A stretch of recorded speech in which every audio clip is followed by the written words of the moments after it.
Hello, I'm Shivani. This is the Curly Bookworm. Welcome, welcome, welcome.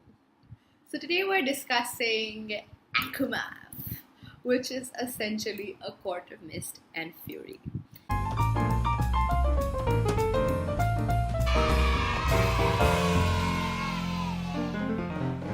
This is the second book in the Court of Thorns of Roses trilogy, duology. I don't know, but it's a series. We don't know yet. I know the third book is coming out end of this month, and it is such a good book. And I thought it requires its own independent review.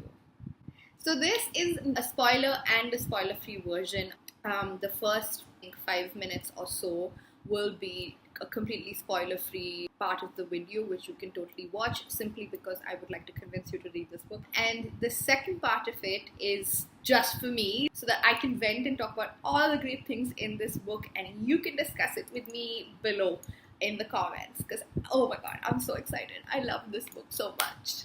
Okay, I'm gonna stop smiling because my face is going to break right now.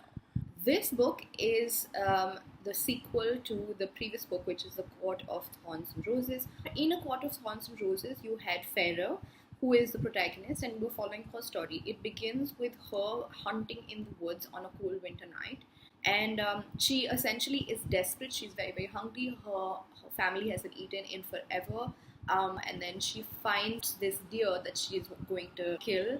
And at the same time that she's going to do it, there's another creature that is also looking at killing this deer. She looks around and she finds that this creature is not necessarily something that she sees very often. There isn't anything really that makes it look mortal. It's kind of like a mix of like a lion and a wolf, I think. I can't remember what it was. So she's scared, but she shoots it anyway because she feels like it'll kill her if she doesn't kill it. Instead of leaving it there, she's so desperate and she's so in need of food that she takes this creature back. But she knows she's done something incredibly wrong, because what happens eventually is that people from the fairy realm, from the immortal realm, land up at her house and they want to take her. At this point, she's taken into the immortal realm because she's committed a crime and she's killed like one of theirs. She becomes a prisoner of the fairies, and then the story is really, it takes off from there. So at this point, you may want to stop off because I'm going to now talk a little bit, spoiler free still, about Akumav, which is the second part. If you haven't read Court of Thorns and Roses and you plan to read it, stop right now, otherwise continue. Pause for you to leave.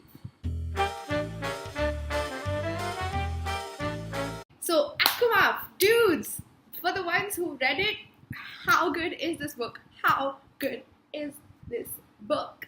Seriously. So if you've read A Court of Thorns and Roses and you feel like you didn't like it, and all of that excitement that I had for A Court of Mist and Fury hasn't convinced you yet, let me give you a couple of reasons why you should continue and read the second book, because you really should.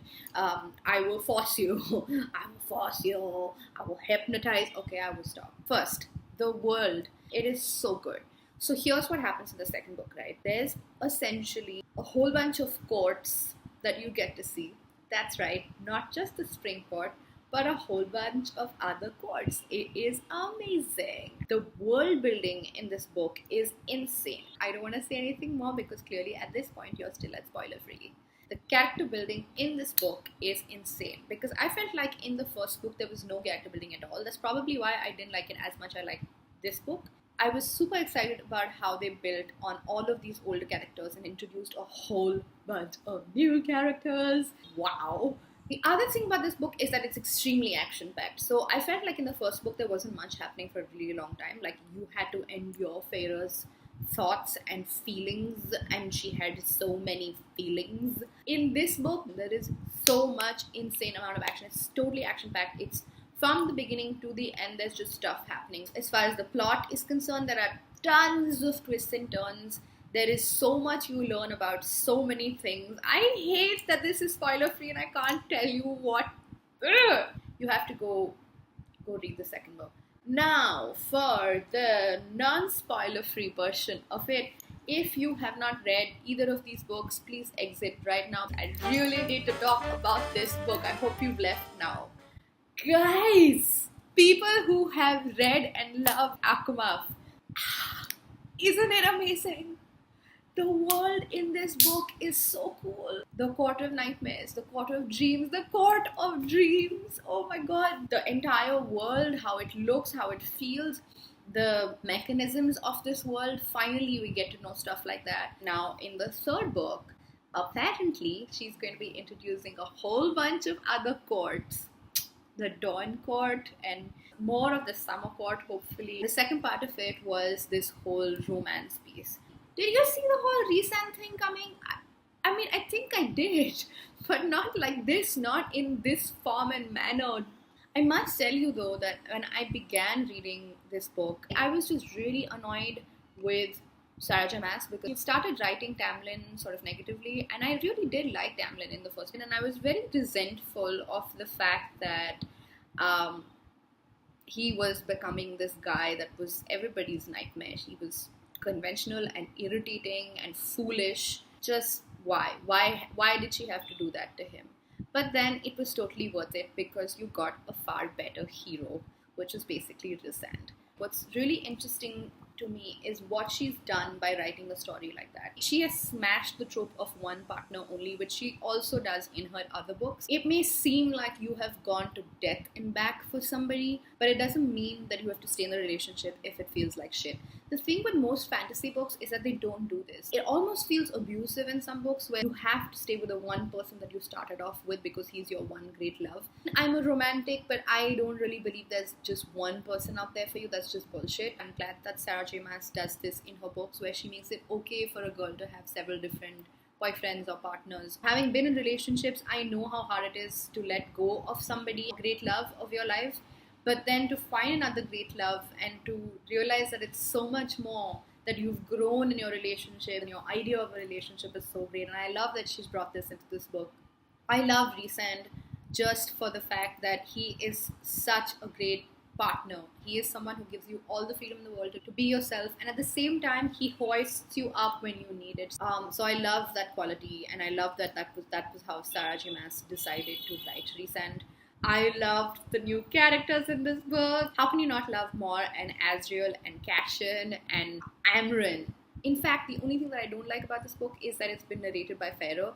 I almost wish that it was narrated by Mor or Amren. Dudes, this book would read so differently. If I could talk to Sarah J. Maas, I would ask her to flip on the third or fourth book and start taking, different people's perspectives. Just because it is such a cool story told by the most whiny, most boring, most cowardly person ever. I resent that I have to hear the story from Pharaoh's perspective. I don't hate her as much as I did in the first book or in the beginning of the second book, but I do wish that she was not the person that narrated the story. But having said that, Mor, Amren, I love everything about Rhysand's friends.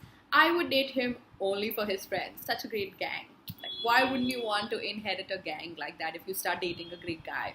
So we've said great world building, we've said great character development, we've said great development in terms of romance. And the fourth one is really other really small things that I really like about this book. Like, you know the letters that these guys send each other? It's like SMSs in our world. Clever Sarah J. Maas. I love the banter between the two of them. I love the bone carver and that world. I loved the Weaver and that whole world. I loved meeting the King of Hybern in the end. I loved that she didn't put it off for the next book. He was casually powerful. Like, he wasn't really throwing stuff around and showing his power right from the beginning. There's something really subtle about him that actually made me wonder if I want to hear the story a little bit from his perspective too. I really, really liked Nesta and Elaine, her sisters. I loved how they've been developed. There are times when I actually like Nesta a little bit more. Although she's so prickly, I actually like her more than Pharaoh. So as far as my expectations for the next book, I am dying to know about the rest of the courts and all of these new characters that will be introduced thanks to that. I am dying to know about Tamlin. I would like for Tamlin to actually learn his lesson and grow as a character. I feel like there's a lot of hope for him. I hope that there is a coming back for Tamlin. I hope that there's more King of Highburn stuff. I want to know his history and his background. I'm hoping for more Bone Carver and Weaver type stuff because, dude, that was great. It's so like fairy tale like. So, in a nutshell, that was all of the excitement that I have felt for this book that I have been dying to express, as you can see. Tell me what you thought of this book if you've read it. I really hope you have because then we can just discuss it. That's it from me. I know this is a long video, but I can't help it because that's how much excitement there was for this book. Thank you, Prasanna, who is a friend of mine, who recommended this book to me, and she basically made sure that I read this book. And she's just like, "Oh, wait, just be patient. I know, I get it. Just be patient." And so, thank you for that. I will see you back in a while. Bye. I thought it would be interesting to do a video for Women's Day